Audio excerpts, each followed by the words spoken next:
Thank you, Lord, sa aking food. Simple but for me, yummy na to. Hindi kailangan ng magarbong pagkain. Kailangan magtipid para makapag-ipon at matapos yung mga project na naumpisa. Ito ang aking food today, dinner time na day of ko. October 6, first day of October. Ayan, cashew pan.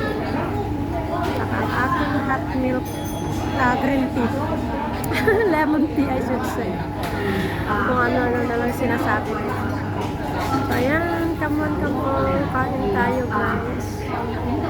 Thank you, Lord, for the blessings. Thank you, Lord, for all the trials. Thank you, Lord, for all the answers ng aking mga panalangin. Thank you, Father God. Thank you, thank you. I give you all